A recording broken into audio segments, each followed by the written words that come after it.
tardes, lo hemos visto estos 2 días, pero cuando te levantas y lees en la prensa que 170 familias, además de representantes de asociaciones, de directores de centros de educación primaria y secundaria, se han dado cita en Fuengirola para conocer en una jornada organizada por COAPA los planes y programas del ámbito educativo de nuestra comunidad autónoma, te sientes aún más satisfecha.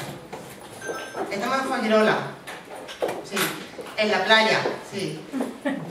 Con buen tiempo, sí. Pero todo de lejos. Porque no nos hemos levantado de nuestros asientos. Si nuestros hijos e hijas hacen eso en su centro educativo, nosotros tomamos un ejemplo y lo hacemos aquí. Gracias por vuestro interés, gracias a la COAPA por haberla hecho en Málaga y os deseo a todos un feliz regreso a casa. Gracias.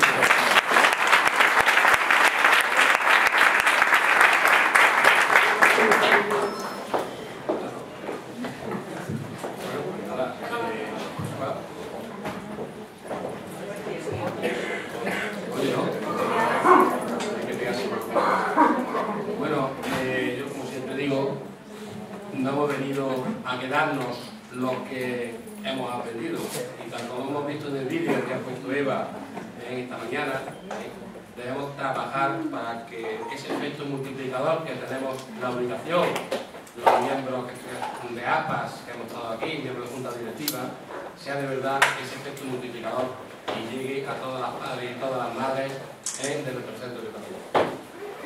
Hemos tenido la oportunidad de trabajar y de conocer más a fondo los planes y programas que la Junta, que la Consejería de Educación tienen en nuestros centros educativos. Ahora depende de que nosotros los llevemos a cabo. Me gustaría que esto fuese así y que en la próxima encuesta que se haga de satisfacción de las familias de nuestros centros llegasen ese conocimiento a cada rincón de Andalucía, porque donde no llega se lo están perdiendo nuestros padres y nuestras madres, y sobre todo nuestros hijos, que están perdiendo esa oportunidad que a veces no llega por esa falta de conocimiento. También agradeceros vuestra disponibilidad y vuestro trabajo. No es fácil juntar 170 familias, directores, directoras, y trabajar como habéis estado todo este fin de semana. Como decía María José, han hecho unos días estupendos como para desconectar y estar ahí enfrente, en la playa, y disfrutar de ellos. Pero no, además se ve el vídeo, se verá a través de COAPA TV, el trabajo de las familias hace lo que aportan a la escuela, lo que aportan al sistema educativo. Y es esto, es decir, perder un fin de semana, dejar nuestros hijos y nuestras hijas atrás, que es lo que más queremos, y venir a formarnos. Y no en plan egoísta, sino en plan, yo creo que es mucho más que eso, es decir, un plan que es mucho más altruista, para todos. Porque si fuese decir que nos formamos y nos lo quedamos, bueno, pero que va. Venimos, nos sacrificamos y lo exportamos. Y yo creo que eso es el valor que da a este movimiento de padres y madres, que aunque vengan tiempos o no, tiempos peores, tiempos mejores, la fuerza que tenemos es nuestra unidad, nuestro trabajo y nuestro esfuerzo. Y así no van a tener, Que los políticos estuvieron aquí sentados y vieron 170 familias aquí, lo tendrán en cuenta. No penséis que no, lo tendrán en cuenta. Lo tendrán en cuenta el día 26 de marzo, lo tendrán en cuenta. Es decir, no se puede luchar contra un movimiento el más asociativo y el más vivo que hay en Andalucía, que es el movimiento de padres. Mucho ánimo y feliz vuelta a casa.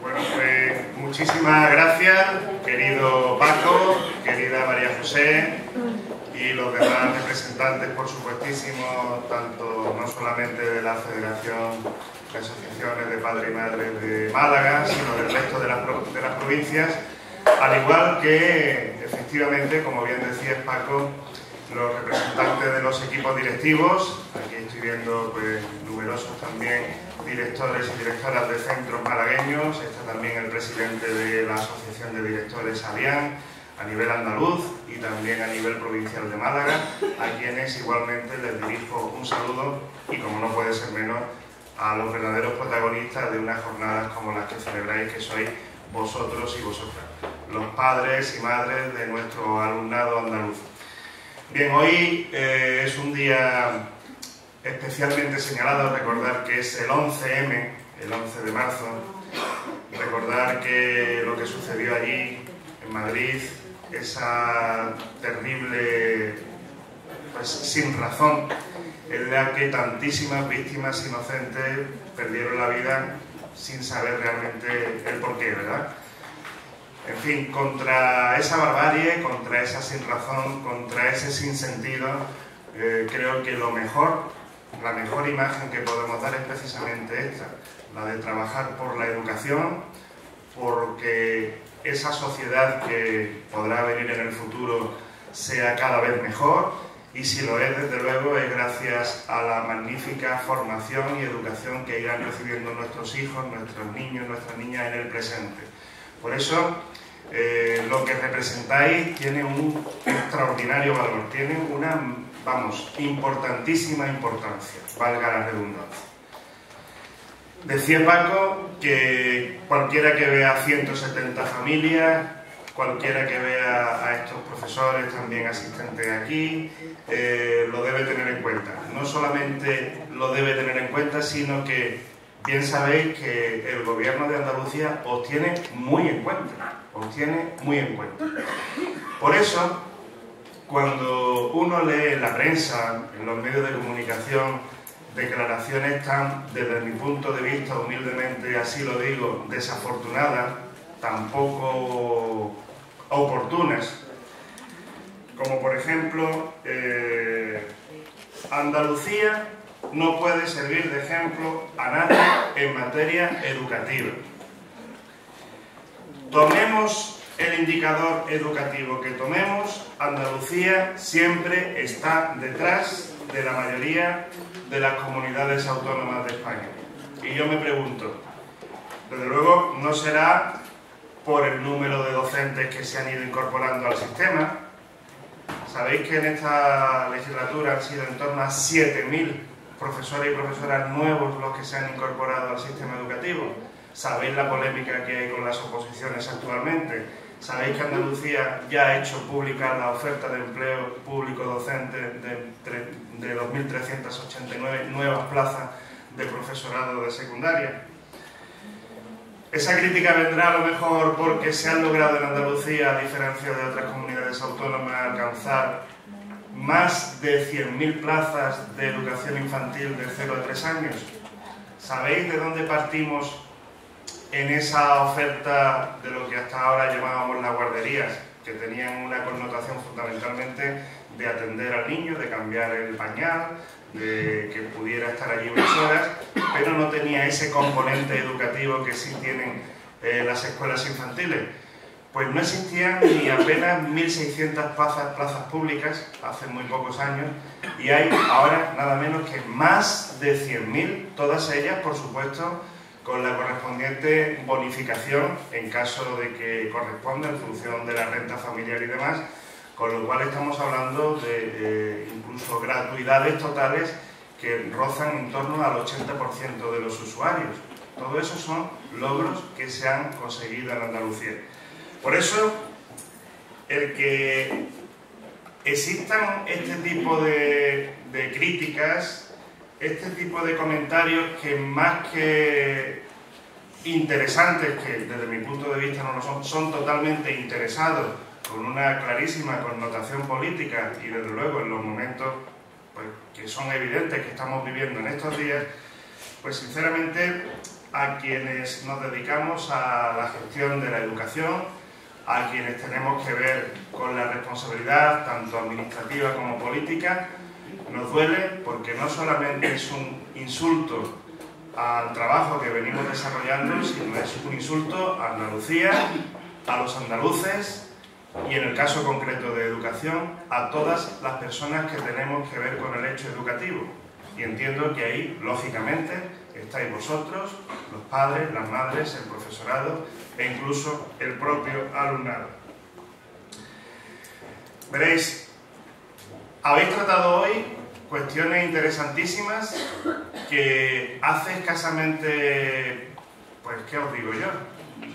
10, 15 años serían impensables hablar de comedores escolares prácticamente extendidos de una forma generalizada en las 8 provincias andaluzas, hablar de la bonificación de los mismos, las aulas matinales, las actividades extraescolares, el transporte escolar gratuito, pero no solamente eso, el apoyo y refuerzo escolar por la tarde, el refuerzo de idiomas, chino, que se puede aprender hasta chino en los centros educativos también en horario de apoyo y refuerzo por la tarde, la profundización de conocimientos para aquel alumnado de altas capacidades intelectuales.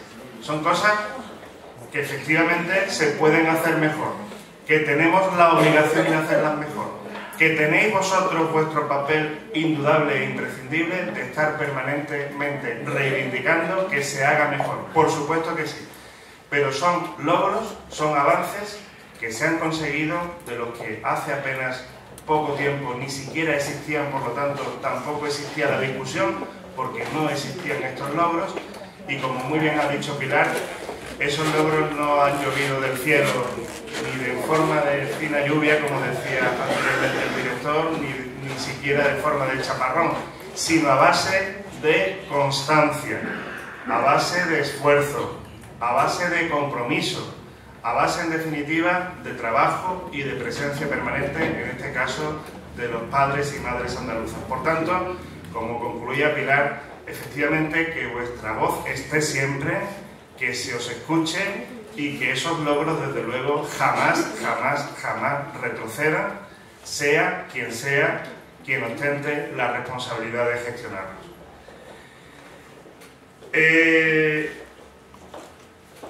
Veréis, se ha criticado mucho también a Andalucía, pero es que hay que tener en cuenta cómo es Andalucía. El viceconsejero estuvo el otro día también con los nuevos inspectores que se incorporan al sistema educativo andaluz, que no solamente son plazas de nuevos profesores, sino también incluso de inspectores, cosa que no sucede en otras comunidades autónomas. Y ayer el consejero, cuando estaba aquí, os aportaba algún dato. Yo os voy a concretar algunos de ellos para que nos hagamos idea de la enorme dimensión del sistema educativo andaluz.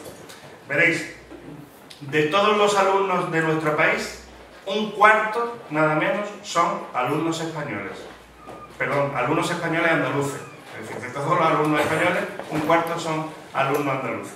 Estamos hablando de 1.800.000 alumnos y alumnas. No digo ya niños y niñas, porque algunos son un poco más mayores, que son quienes están en bachillerato, formación profesional o las enseñanzas de régimen especial. Pero es que de los nuevos alumnos y alumnas que se incorporan al sistema educativo, fundamentalmente los críos de 3 años que empiezan por primera vez en el segundo ciclo de educación infantil, 1/3 de esos nuevos alumnos son andaluces. Si se quiere comparar que en el País Vasco, por ejemplo, pues lo bien que van las cosas, o que Andalucía se debería mirar en espejos, como por ejemplo comunidades autónomas de ese estilo, os puedo comentar que el País Vasco, por ejemplo, tiene un número de alumnos que es idéntico al de la provincia de Málaga.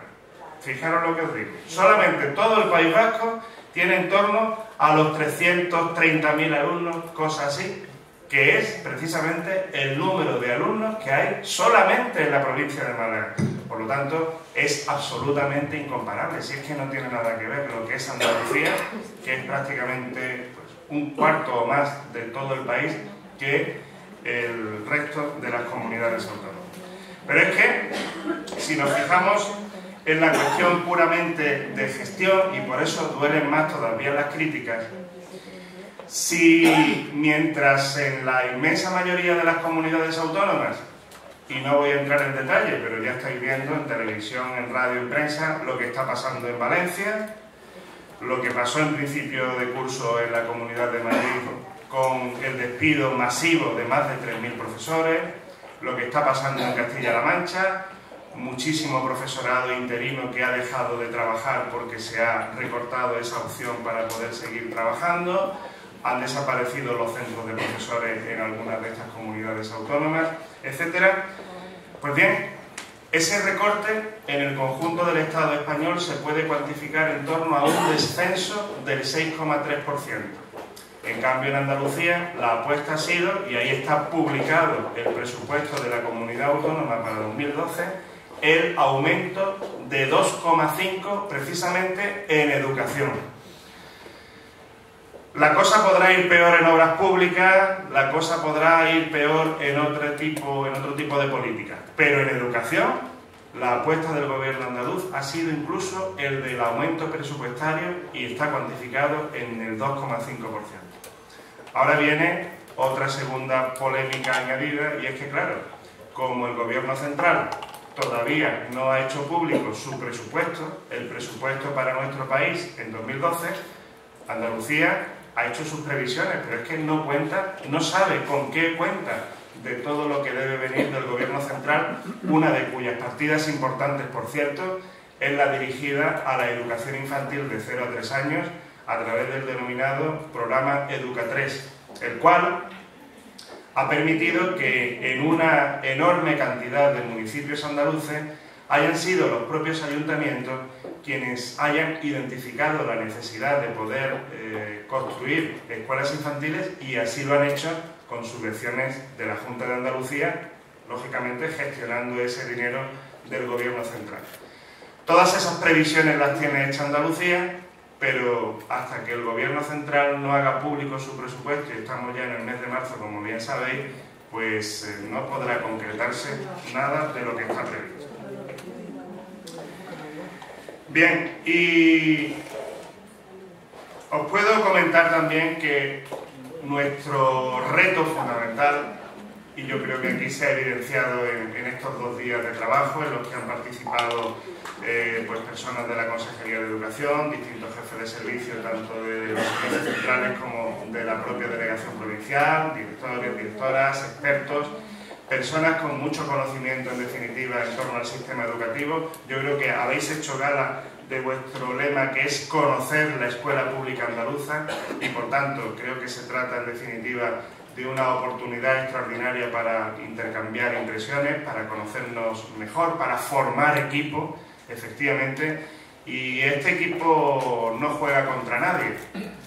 Aquí el único reto es el de la mejora permanente.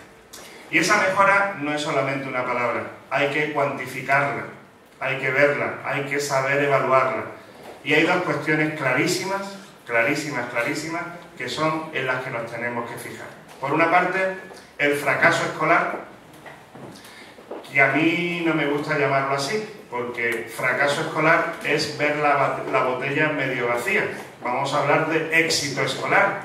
Es la misma idea, el mismo concepto, pero viendo la botella medio llena.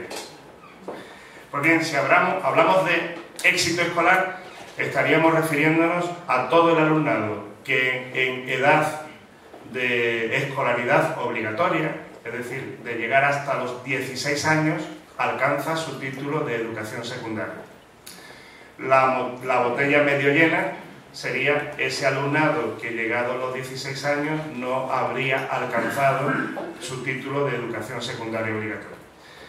Pues veréis, hemos mejorado en lo que llevamos de legislatura nada menos que 6,7 puntos de mejora en éxito escolar, o lo que es lo mismo, el fracaso escolar se ha reducido en Andalucía en ese porcentaje. Actualmente el éxito escolar, es decir, alumnos y alumnas que con 16 años han obtenido su título de secundaria, está en torno al 73% de toda la población escolar. ¿Qué es un buen dato? Lo es si comparamos cómo estamos evolucionando de esa forma ascendente. ¿Que estamos contentos? No. ¿Que debéis quedaros también satisfechos vosotros y vosotras? Pues tampoco. Tenemos que seguir mejorando en esa línea.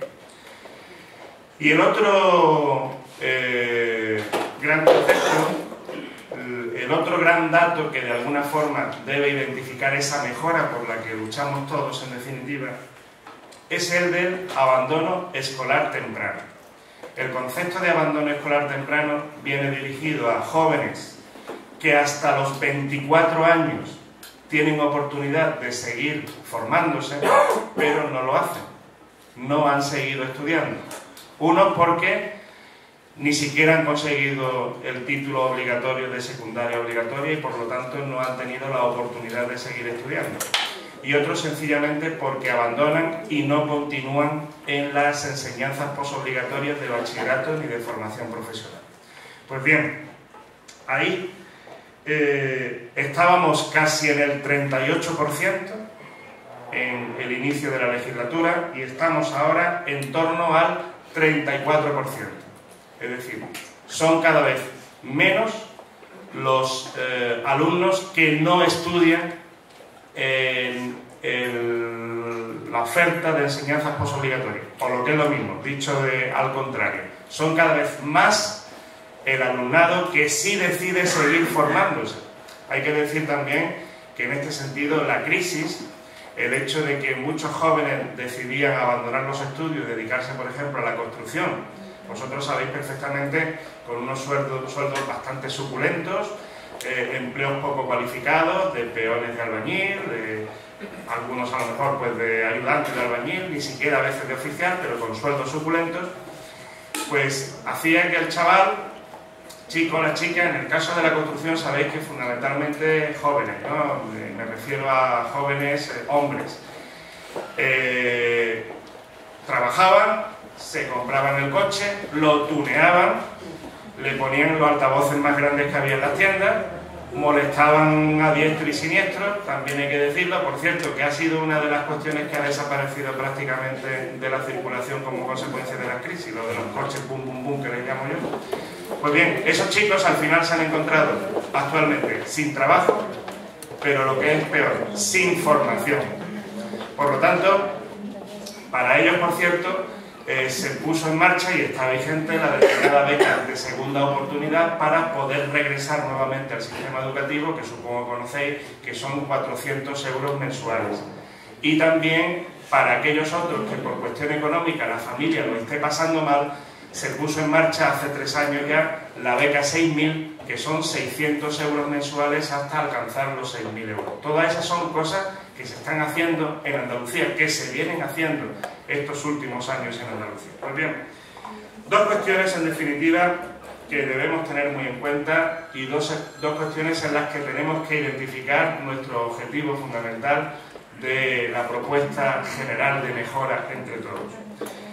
Y en definitiva, como padres, como madres que sois, nosotros también en definitiva como profesorado, como centro educativo, como sistema educativo, debemos de alguna forma hacer todos los esfuerzos necesarios para evitar esa esquizofrenia que a veces se vive entre lo que es el centro educativo con sus normas, sus horarios, su modelo de convivencia, en definitiva su orden, y luego cuando se sale de allí, pues no hay normas, hay libertinaje, hay, no digo ya en casa, sino bueno, en el barrio, en la convivencia en general, en la calle, en el ambiente, con los amigos. De alguna forma, ahí las familias debéis tener también, y lo tenéis lógicamente, un papel muy importante que lógicamente a su vez ha de estar muy acompasado con lo que se hace en los centros educativos. Por eso, esa idea de familia-escuela como equipo, trabajando al unísono, me parece esencial y creo básicamente que es la que se ha tratado en estas jornadas.